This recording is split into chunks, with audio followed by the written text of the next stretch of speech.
আজ তৈরি করে দেখাবো অন্যতম জনপ্রিয় বেঙ্গলি রেসিপি চিংড়ি পটলের দোলমা।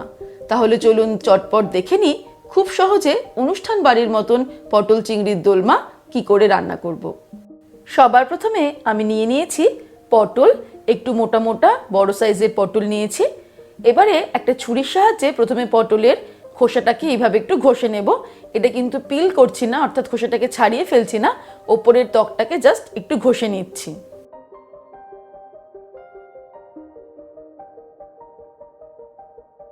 আমি এখানে 300 গ্রাম পটল নিয়েছি। এবারে এইভাবে খোসাটাকে ছাড়ানোর পর আমি দু সাইডটা ছুরি দিয়ে কেটে নেব। পটলের দুদিকটা কেটে নিয়ে তারপর এই পিলারের সাহায্যে আমি পটলের শ্বাসটাকে ধীরে ধীরে বার করে নেব।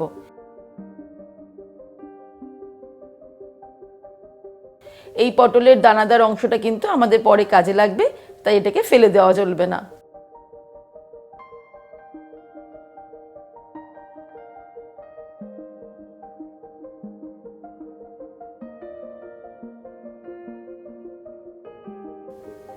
ছুরি আর পিলারের সাহায্যে আমি পটলের ভেতরের শ্বাস অংশটা বার করে নিলাম। এইভাবে সবকটা পটলকে আমি রেডি করে নেব। আপনারা চাইলে কোনো চামচের পেছনের অংশটা দিয়েও এই কাজটা খুব সহজেই করে নিতে পারবেন। সবকটা পটলকে ছাড়িয়ে নেওয়ার পর এবারে আমি এগুলোকে ধুয়ে নিয়েছি। এর মধ্যে দিয়ে দেব হাফ টিস্পুন মতো নুন আর দিয়ে দিচ্ছি 1/4 টিস্পুন হলুদ গুঁড়ো। তারপর নুন আর হলুদটাকে ভালো করে পটলের গায়ে মাখিয়ে নেব আর চলে যাব পরের স্টেপে। এবারে মিক্সির ছোট জারটা নিয়ে নিয়েছি, তার মধ্যে নিয়ে নেব চিংড়ি মাছ। আমি 200 গ্রাম চিংড়ি মাছ ভালো করে ধুয়ে নিয়েছি। চিংড়ি মাছটা নিয়ে নিলাম। পটলের যে শ্বাস অংশটা সেটাও এর মধ্যে নিয়ে নেব। দিয়ে দিচ্ছি 5-6টা কাঁচা লঙ্কা, আপনারা ঝালটা নিজেদের স্বাদ অনুসারে দেবেন। একটা মাঝারি সাইজের পেঁয়াজ কুচিয়ে দিয়ে দেব আর দিয়ে দিচ্ছি হাফ টিস্পুন মতো নুন। তারপর সবকিছুকে অল্প জল ব্যবহার করে পেস্ট করে নেব। তারপর ফিরে আসছি। এই দেখুন সবকিছুকে পেস্ট করে নিয়েছি। এবারে চলে যাব নেক্সট স্টেপে। এবারে প্যান গরম করে এর মধ্যে নিয়ে নেব 1 টেবিল স্পুন মতো সরষের তেল। তেল গরম হয়ে গেলে ফ্লেমটাকে মিডিয়ামে রেখে এর মধ্যে অ্যাড করে দেব চিংড়ি মাছের পেস্ট।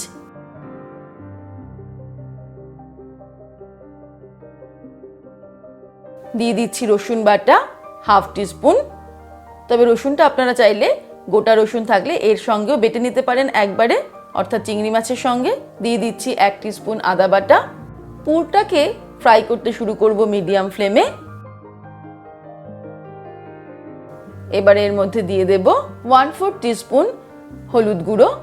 তারপর ফ্লেমটাকে মিডিয়ামে রেখে এটাকে নাড়তে নাড়তে রান্না করব যতক্ষণ না পর্যন্ত এই পুর থেকে সম্পূর্ণ জলটা শুকিয়ে যাচ্ছে আর তেল বেরিয়ে আসছে। সম্পূর্ণ জলটা শুকিয়ে গেছে, পুর থেকে তেল বেরোনো শুরু হয়ে গেছে। আমাদের পটলের দোলমার পুরটা একদম রেডি হয়ে গেল।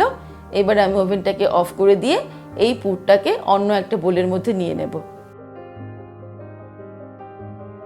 পুর তৈরি করে নেওয়ার পর আবারও আমি প্যান গরম করে তার মধ্যে নিয়ে নেব 4 টেবিল স্পুন মতো সরষের তেল।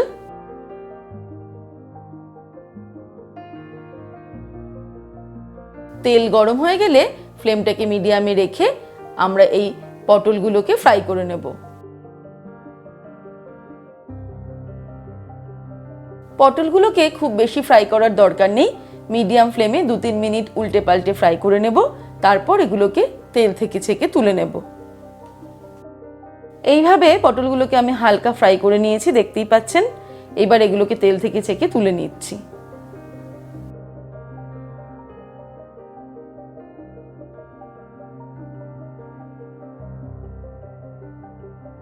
পটল ভেজে নেওয়ার পর তারপর ঠান্ডা হয়ে গেলে এর মধ্যে তৈরি করে রাখা পুরটা ঢুকিয়ে দিতে হবে।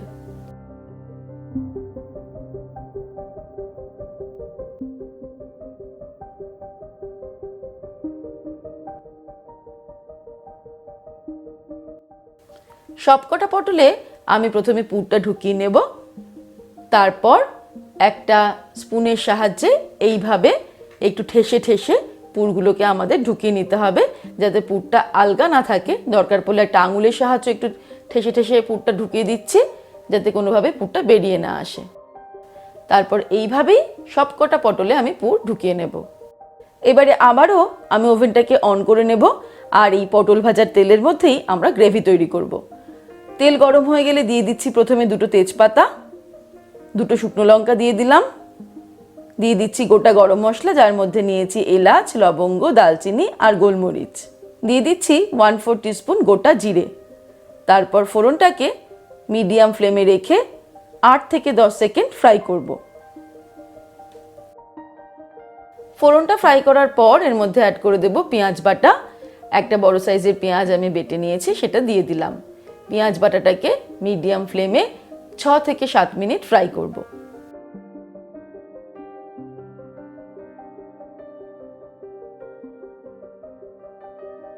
পেঁয়াজটাকে ফ্রাই করে নিলাম।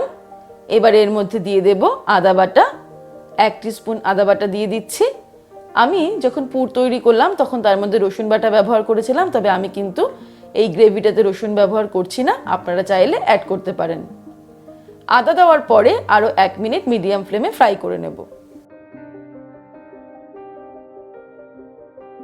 এবারে ফ্লেমটাকে একদম কমিয়ে এর মধ্যে গুঁড়ো মশলাগুলো অ্যাড করে দেব। প্রথমেই দিয়ে দিচ্ছি জিরের গুঁড়ো 1 টিস্পুন, লঙ্কার গুঁড়ো দিয়ে দিচ্ছি 1/2 টিস্পুন, 1/2 টিস্পুন আমি কাশ্মীরি রেড চিলি পাউডার দিয়ে দেবো, যেটাতে ঝাল হয় না, কালারটা ভালো হবে। হলুদ দিয়ে দিচ্ছি 1/2 টিস্পুন, দিয়ে দেবো 1/2 টিস্পুন পরিমাণে নুন, আপনারা স্বাদ অনুসারে দেবেন। আর দিয়ে দিচ্ছি 1/4 টিস্পুন পরিমাণে গরম মশলার গুঁড়ো। তারপর কিছুটা জল অ্যাড করে মশলাটাকে কষিয়ে নেব ভালো করে। আর একটু জল অ্যাড করে দিলাম। এবারে ফ্লেমটাকে মিডিয়ামে রেখে 2-3 মিনিটের জন্য মশলাটাকে ভালো করে কষিয়ে নেব। 2-3 মিনিট মশলাটা কষাতেই মশলা থেকে তেল বেরিয়ে গেছে। এবারে আমি এর মধ্যে অ্যাড করে দেব টমেটো পিউরি। একটা ছোট সাইজের টমেটো আমি পেস্ট করে নিয়েছি, সেটা দিয়ে দিলাম। মিক্সির বাটিটা অল্প জল দিয়ে ধুয়ে এর মধ্যে অ্যাড করে দিলাম। তারপর সামান্য মিক্স করে নেব।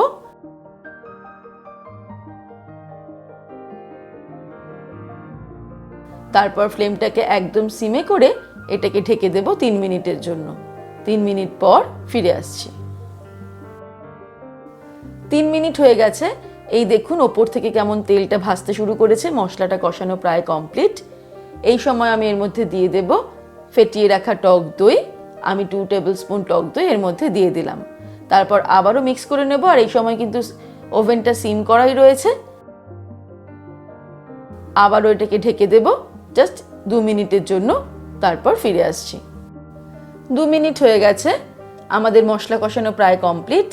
এই সময় আমি এর মধ্যে অ্যাড করে দেব 1/2 টিস্পুন পরিমাণে চিনি, স্বাদটাকে ব্যালেন্স করার জন্য।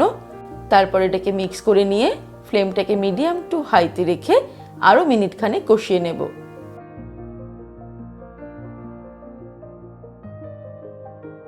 এবারে মশলা ফাইনালি কষিয়ে নেওয়ার পর এর মধ্যে অ্যাড করে দেব জল। আমি প্রায় 1 কাপ মতন জল এর মধ্যে অ্যাড করে দেব।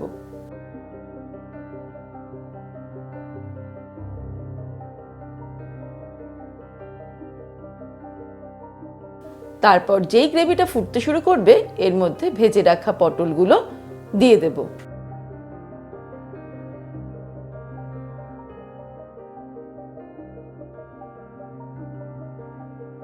পটলগুলো অ্যাড করার পর এবার এটাকে আমি ঢেকে দেব 5 মিনিটের জন্য, ফ্লেমটাকে মিডিয়াম টু লোতে রেখে। 5 মিনিট পর ফিরে আসছি। 5 মিনিট হয়ে গেছে। এবার আমি ঢাকা খুলে পটলগুলোকে একটু উল্টে পাল্টে দেব। তারপর আবারও এটাকে ঢেকে দেব 5 মিনিটের জন্য মিডিয়াম টু লো ফ্লেমে। আরও 5 মিনিট হয়ে গেছে। আমাদের চিংড়ি পটলের দোলমা কিন্তু প্রায় রেডি। আমি এই সময় এর মধ্যে অ্যাড করে দেব 1/4 টিস্পুন আরও গরম মশলার গুঁড়ো, আর দিয়ে দেব ঘি। 1 টিস্পুন ঘি ছড়িয়ে দিলাম। তারপর এটাকে ভালো করে একটু মিক্স করে নেব। তারপর ওভেনটাকে অফ করে দিয়ে এটাকে ঢেকে রাখবো আরও 5 মিনিট। তারপর গরম গরম চিংড়ি পটলের দোলমা গরম গরম ভাতের সঙ্গে সার্ভ করব। ব্যাস তৈরি হয়ে গেল খুব সহজে বাঙালির অন্যতম সেরা জনপ্রিয় পটলের রেসিপি চিংড়ি পটলের দোলমা। আশা রাখি এইভাবে স্টেপ বাই স্টেপ রেসিপি দেখে বাড়িতে ট্রাই করলে আপনাদের কোনো অসুবিধা হবে না, আর স্বাদও হবে সেরা। তাহলে দর্শক বন্ধুরা, আজকের এই রেসিপি আপনাদের কেমন লাগলো আমাকে ভিডিওর নিচে কমেন্ট সেকশনে কমেন্ট করে জানাবেন। ভালো লাগলে লাইক করার অনুরোধ রইল, আর বন্ধুদের সঙ্গে কিন্তু অবশ্যই শেয়ার করুন। ভালো থাকবেন, সুস্থ থাকবেন। আমি আবার হাজির হব নতুন নতুন রেসিপির সঙ্গে। নমস্কার।